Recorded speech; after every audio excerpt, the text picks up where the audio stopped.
Assalamualaikum warahmatullahi wabarakatuh. Perkenalkan, nama saya Rahma Zulia Putri dengan NPM 24782027.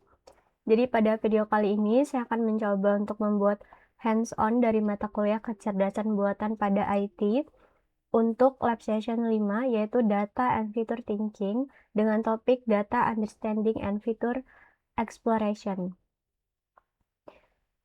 Di sini saya bakal mencoba untuk menunjukkan, menjelaskan, dan menjawab pertanyaan analitik dari setiap praktikum yang sudah saya lakukan sebelumnya.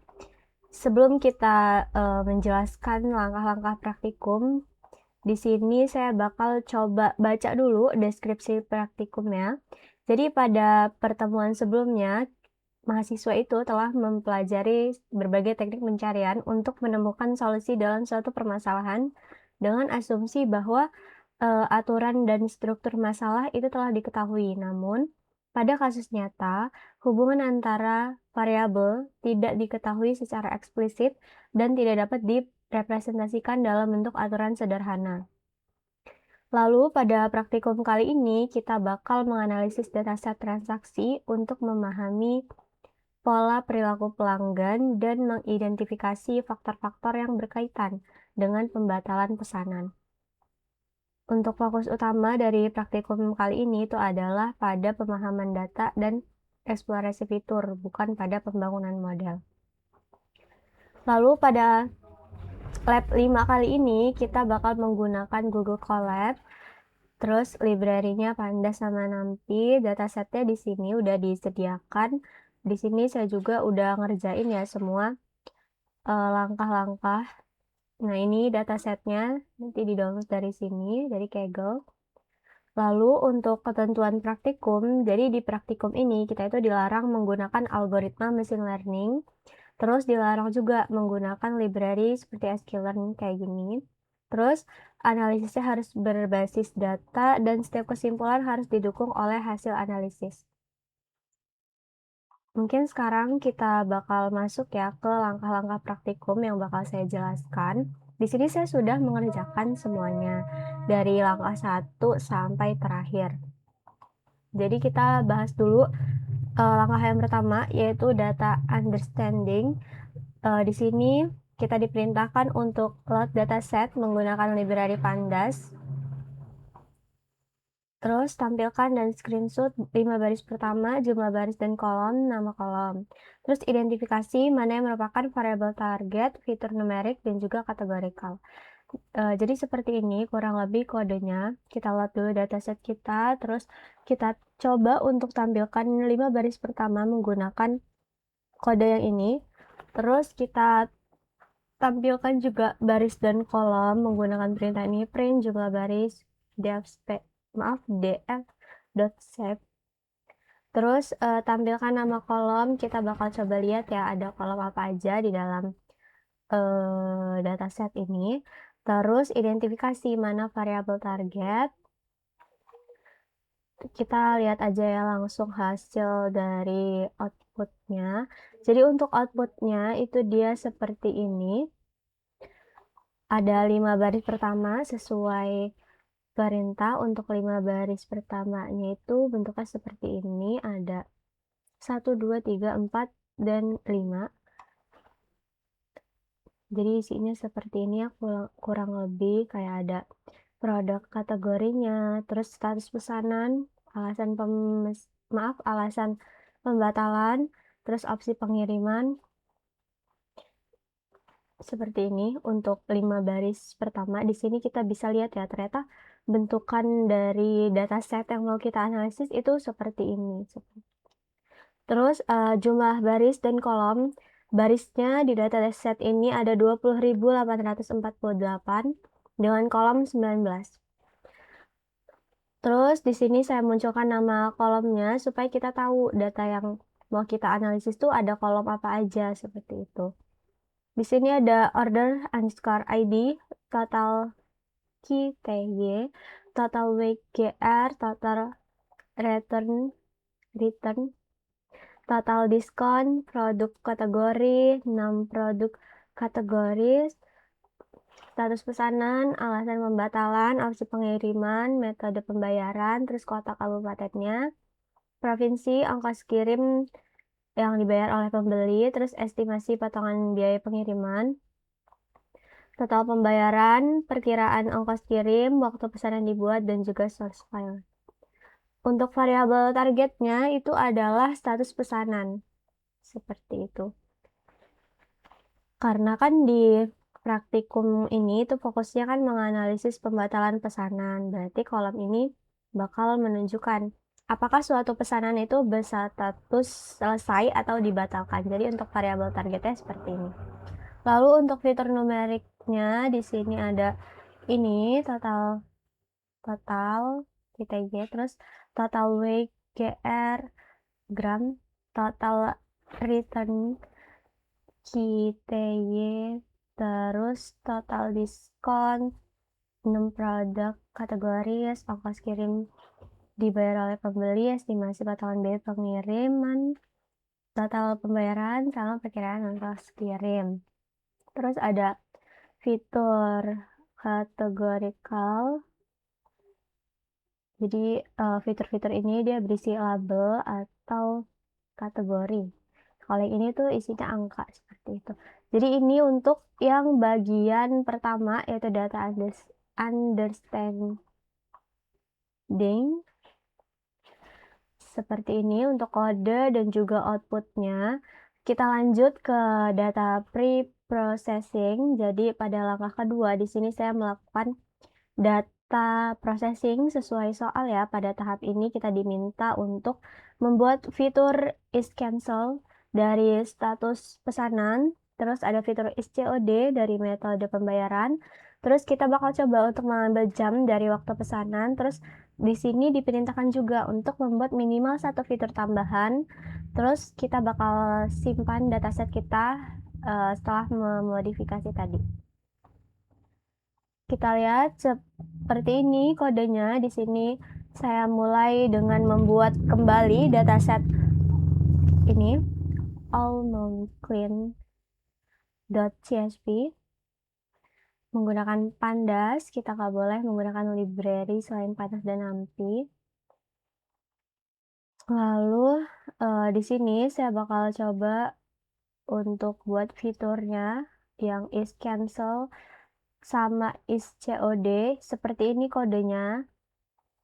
Terus ini kode untuk ekstrak jam dari kolom waktu pesanan, dan di sini saya menambahkan satu fitur tambahan agar status pembatalan ini lebih mudah dianalisis seperti itu. Untuk fitur tambahannya nanti kita lihat di outputnya. Di sini kita lanjut lagi.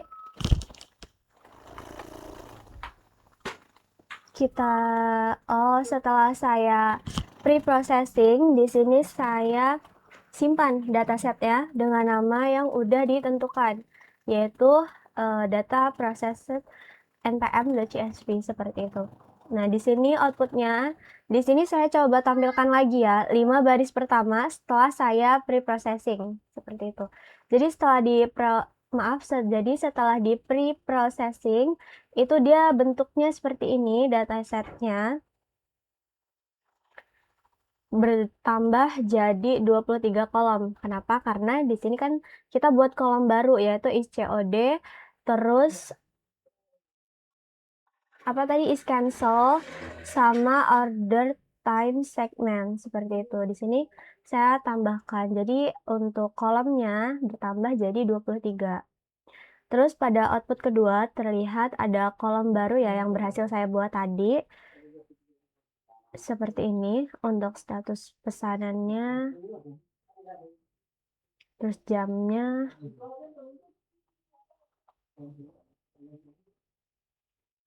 Setelah itu saya simpan hasil pre-processing ini dengan nama ini.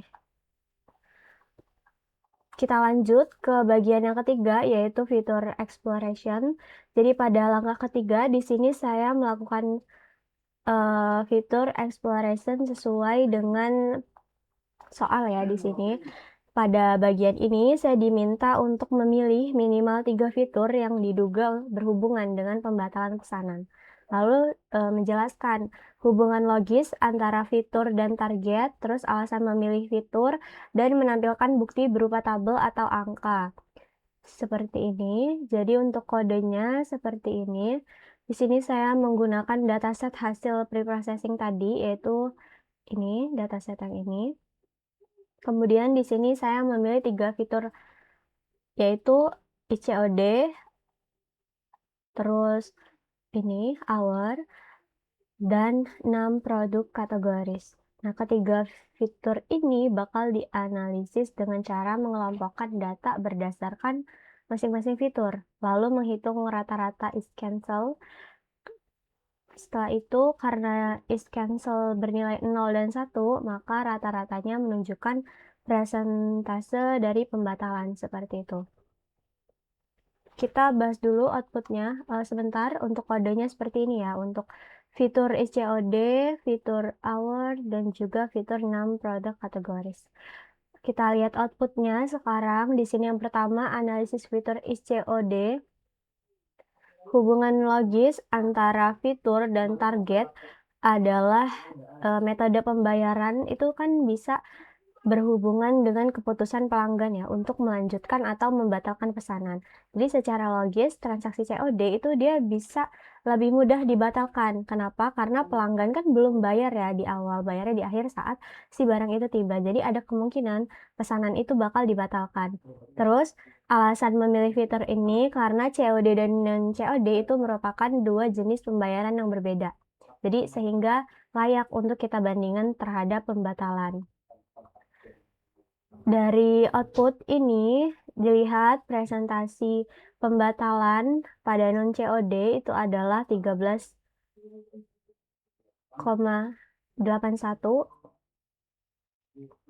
dan yang COD itu 13,38% seperti itu. Yang dimana hasil ini menunjukkan bahwa pada dataset ini perbandingan tingkat pembatalan antara COD dan juga non-COD itu relatif kecil seperti itu. Jadi itu untuk yang pertama. Terus kita bahas fitur yang kedua. Di sini saya juga menjelaskannya berdasarkan logbook yang saya tulis ya. Lalu fitur yang kedua, di sini ada jam, hour. Hubungan logis antara fitur dan target di sini adalah jam pemesanan itu dia bisa berhubungan dengan perilaku pelanggan dan juga kondisi operasional transaksi. Jadi waktu tertentu itu dia bisa memiliki resiko pembatalan yang berbeda. Untuk alasan kenapa saya memilih fitur ini itu adalah karena waktu pemesanan itu dia merupakan informasi penting yang dapat menunjukkan kapan pembatalan itu lebih sering terjadi. Jadi untuk outputnya kita lihat di sini tingkat pembatalan tertinggi terjadi pada jam 1 nih, dia 20,62%. Lalu diikuti jam 2 yaitu 18,75% dan ini jam 00 ya. Jam 00 itu dia sebesar 16,75%. Dari hasil ini bisa kita lihat dia menunjukkan bahwa waktu pemesanan itu dia memiliki hubungan yang cukup terlihat dengan pembatalan pesanan. Sebentar, saya cek dulu. Lalu kita bahas fitur yang ketiga.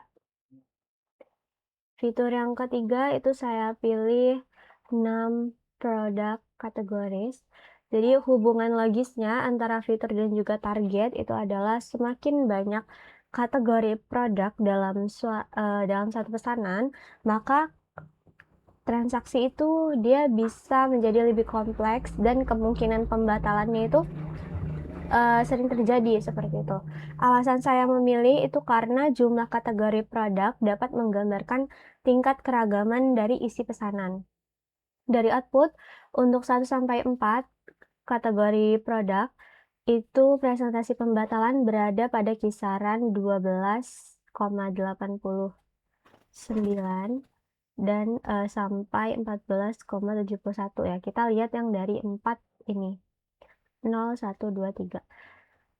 Jadi Eee, Kalau kita lihat yang lainnya pada kategori yang lebih besar, nilainya terlihat berubah-ubah ya. Ya yang 5 dia 30 presentasinya, sedangkan pada di 6 dia turun lagi jadi 11, terus di 8, 9 dia juga meningkat jadi 50. Jadi dia, berubah-ubah gitu, yang di mana hal ini itu menunjukkan bahwa jumlah kategori produk bisa berhubungan juga dengan pembatalan, walaupun polanya itu tidak selalu stabil, seperti itu. Jadi itu untuk yang bagian ketiga, dan sekarang kita bakal lanjut lagi ke bagian yang keempat, yaitu analisis pola. Jadi pada langkah keempat ini, saya diminta untuk menghitung presentase pembatalan COD versus non-COD, terus menganalisis hubungan ongkos kirim dengan pembatalan, dan menganalisis hubungan jumlah produk dengan pembatalan. Hasilnya bisa ditampilkan dalam bentuk tabel, lalu diberikan interpretasi. Jadi pada kode ini kita lihat ya, untuk bagian keempat kodenya seperti ini. Kita load dulu datasetnya. Terus ini untuk kode presentasi pembatalan COD versus non-COD, dan ini untuk analisis hubungan ongkos kirim dan pembatalan, dan yang terakhir analisis hubungan jumlah produk dengan pembatalan, kodenya seperti ini. Lalu kita lihat ya dari hasil outputnya di sini. Untuk bagian A kita bahas dulu. Di sini kita sudah mengelompokkan data berdasarkan isi COD, lalu menghitung total order, jumlah order batal, dan juga presentasi pembatalannya. Terlihat dari output bahwa pada transaksi non-COD itu terdapat 9.310 order dengan 1.286 order batal. Sehingga presentase pembatalannya itu adalah ini, 13,81%. Sedangkan pada transaksi COD terdapat 11.538 order dengan 1.544 order batal, sehingga presentasi pembatalannya ini yaitu 13,38%. Untuk interpretasinya, perbedaan persentase pembatalan antara COD dan juga non-COD ini bisa kita lihat ya, relatif kecil. Sehingga metode pembayaran COD dan non-COD itu belum menunjukkan perbedaan yang signifikan terhadap pembatalan pesanan, seperti itu. Terus untuk yang bagian B, menganalisis hubungan antara ongkos kirim dan pembatalan. Jadi di sini saya membagi data itu dia jadi dua kelompok, yaitu ongkir 0 dan ongkir lebih dari 0. Kemudian di sini saya menghitung total order, jumlah order batal, dan presentase pembatalan pada masing-masing kelompok. Dari output terlihat bahwa kelompok ongkir sama dengan 0, dia memiliki 14.552 order dengan 2.830 order batal.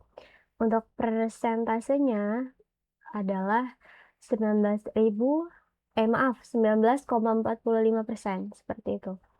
Sedangkan kalau kita lihat kelompok ongkir lebih dari 0, itu dia memiliki 6.296 order dan tidak ada order batal, 0 ya di sini. Sehingga persentase pembatalannya adalah 0%. Dari hasil ini bisa menunjukkan bahwa adanya hubungan antara ongkos kirim yang dibayar pembeli dengan pembatalan pesanan. Tapi hasil ini perlu kita jelaskan dengan hati-hati ya, harus kita perhatikan seperti itu. Karena ada juga kemungkinan ketika pesanan dibatalkan, ongkos kirim yang dibayar pembeli itu dia jadi 0. Sehingga nilai ini bisa dipengaruhi oleh status akhir pesanan itu sendiri. Seperti itu. Jadi pada data ini, ongkos kirim terlihat berhubungan dengan pembatalan, tetapi tidak bisa langsung disimpulkan sebagai penyebab utama. Seperti itu. Terus untuk bagian C, analisis hubungan jumlah produk dengan pembatalan. Pada kode ini saya mengelompokkan data berdasarkan total ini Q, T, Y, lalu menghitung total order, jumlah order batal, dan persentase pembatalan untuk setiap jumlah produk. Dari output terlihat bahwa pesanan dengan satu produk dia memiliki persentase pembatalan sekitar 14,22%. Terus pesanan dengan dua produk sebesar 10,85% dan pesanan dengan 3 produk sebesar 12,78%. Jadi pada beberapa jumlah produk yang lebih besar, persentase pembatalan ini terlihat naik turun ya kalau kita lihat dari outputnya. Terus di sini nih ada juga yang total ordernya itu 125, dia cancelnya 25, persentasenya 20, seperti itu. Jadi dia jumlah produk itu dia memiliki hubungan tertentu dengan pembatalan pesanan, tapi polanya dia tidak selalu konsisten ya kalau kita lihat dari outputnya. Pada jumlah produk kecil, presentasinya masih berada pada kisaran yang cukup dekat, sedangkan pada jumlah produk yang lebih besar, nilainya itu dia lebih fluktuatif gitu, kemungkinannya karena ya jumlah datanya lebih sedikit, seperti itu. Sebentar. Sekarang kita lanjut lagi untuk yang 5, yaitu segmentasi data. Jadi pada langkah kelima, di sini saya bakal melakukan segmentasi data sesuai dengan soal. Pada bagian ini saya diminta untuk membagi data menjadi minimal 2 kelompok berdasarkan fitur tertentu, terus menghitung tingkat pembatalan pada masing-masing kelompok, lalu menentukan kelompok dengan resiko pembatalan tertinggi.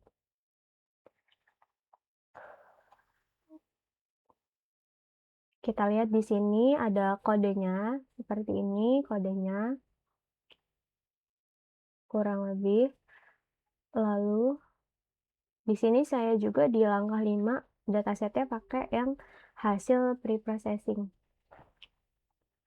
Lalu saya membagi data ini berdasarkan fitur order time segment. Fitur ini dia membagi waktu pemesanan itu menjadi 4 kelompok. Yang pertama ada dini hari, pagi, siang, dan juga malam. Nah, saya memilih fitur ini karena waktu pemesanan itu diduga berhubungan dengan perilaku pelanggan dan kemungkinan pembatalan pesanan, seperti itu. Setelah itu, di sini saya menghitung untuk setiap kelompok total ordernya, jumlah order batal, terus persentase pembatalan. Seperti ini outputnya, kalau misalnya kita lihat dari hasilnya, kelompok dini hari, dia memiliki 1450 order dengan 232 order batal, sehingga persentase pembatalannya adalah 16%. Terus untuk kelompok malam, presentasinya 13,44, kelompok pagi 13,55%, dan terakhir kelompok siang itu 13,20%. Nah, terus di sini saya cari juga kelompok dengan resiko pembatalan tertinggi menggunakan nilai presentasi pembatalan terbesar. Dari output terlihat ya bahwa kelompok dengan resiko pembatalan tertinggi itu adalah dini hari. Nih, lihat ya, presentasinya dia paling besar, seperti itu. Dengan total ordernya segini dan order batalnya segini, seperti itu. Jadi setiap kelompok dia memiliki tingkat pembatalan yang berbeda. Jadi kelompok dini hari dia tingkat pembatalannya lebih tinggi, paling tinggi ya, dari kelompok lain, yang dimana hal ini menunjukkan bahwa pesanan yang dibuat pada waktu dini hari dia memiliki kemungkinan pembatalan lebih tinggi dibandingkan pesanan pada waktu pagi, siang, maupun malam, seperti itu. Kita lanjut ke analisis konflik. Jadi pada langkah ke-6 di sini diminta ya untuk mencari satu data yang sesuai dengan pola umum dan satu data yang bertentangan dengan pola umum. Lalu kita tampilkan hasilnya dan menjelaskan kemungkinan penyebab perbedaannya. Untuk kodenya seperti ini.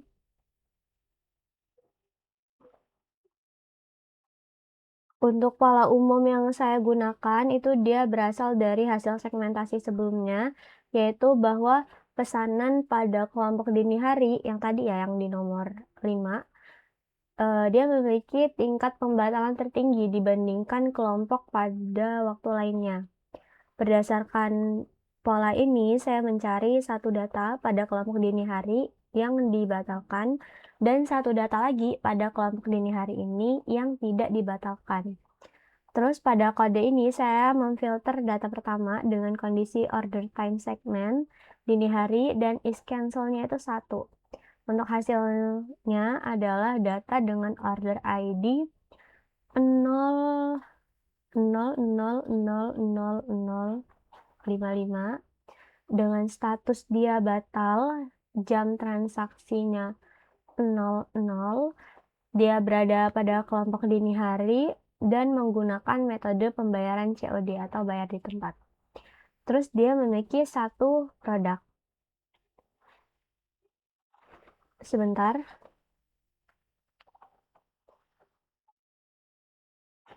Data ini itu disebut sesuai dengan pola umum karena dia termasuk kelompok dini hari dan memang mengalami pembatalan.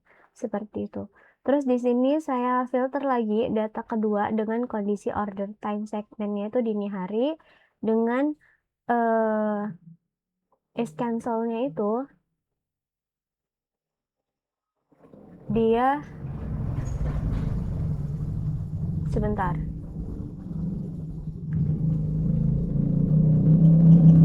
Oh, dia is cancel-nya 0 yang kedua. Jadi hasilnya adalah data dengan order ID ini 00000001. Statusnya selesai. Jam transaksinya 00 juga sama kayak data yang sebelumnya.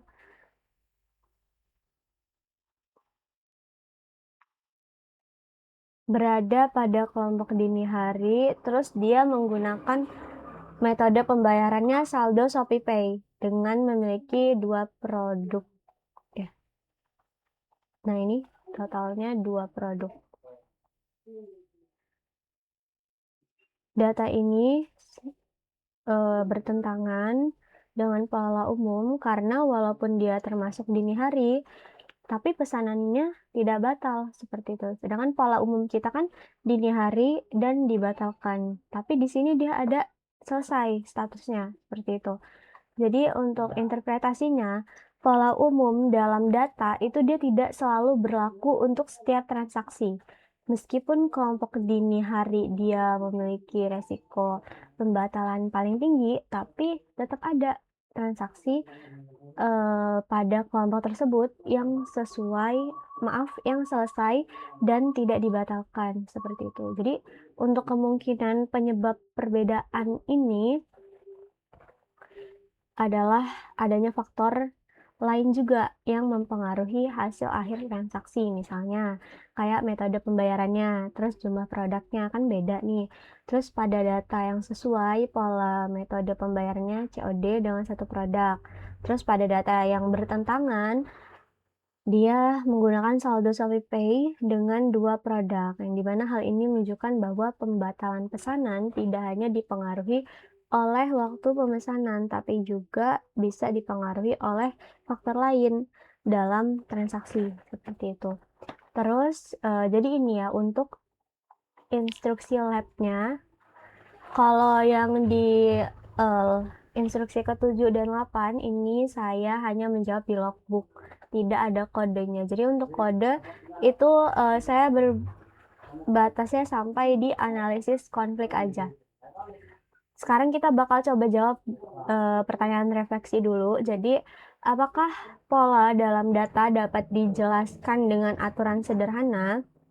Jadi untuk pola dalam data bisa ya dijelaskan secara sederhana hanya sebagai kecenderungan umum, tapi dia tidak sepenuhnya gitu bisa dijelaskan secara sederhana.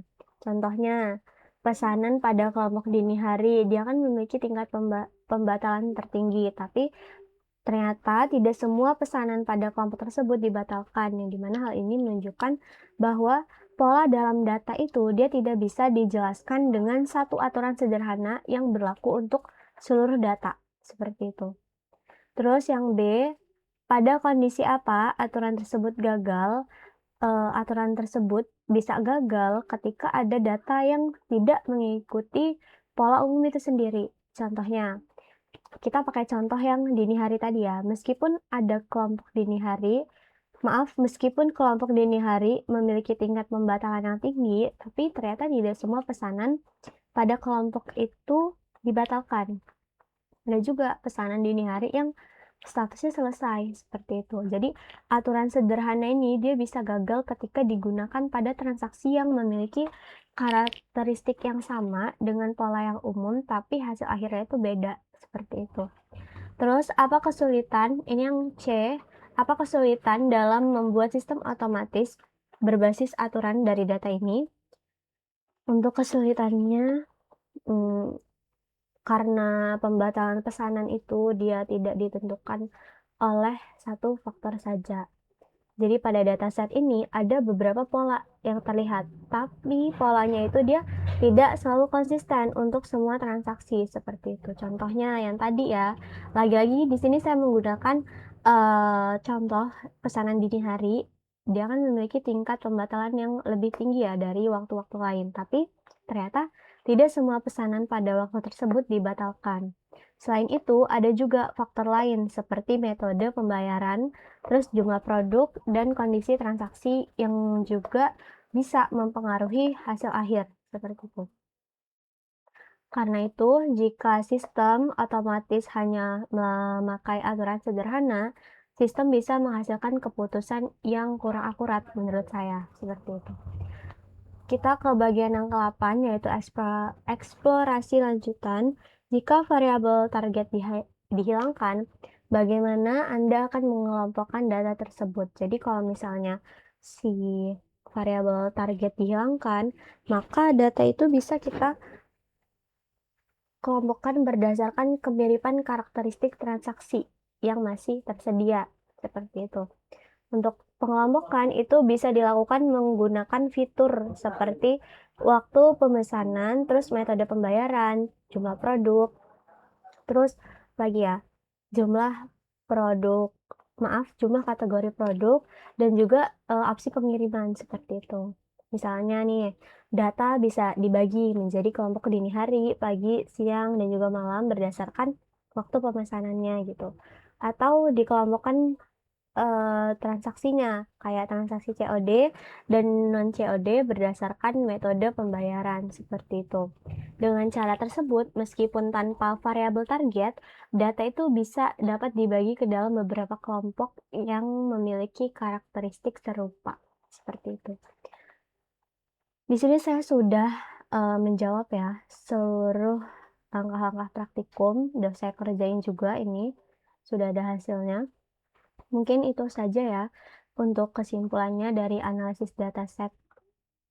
Untuk kesimpulannya, ya bisa kita simpulin bahwa dari analisis dataset transaksi ini dapat dilihat bahwa terdapat beberapa pola yang berkaitan dengan pembatalan pesanan, terutama pada waktu pemesanan, seperti itu.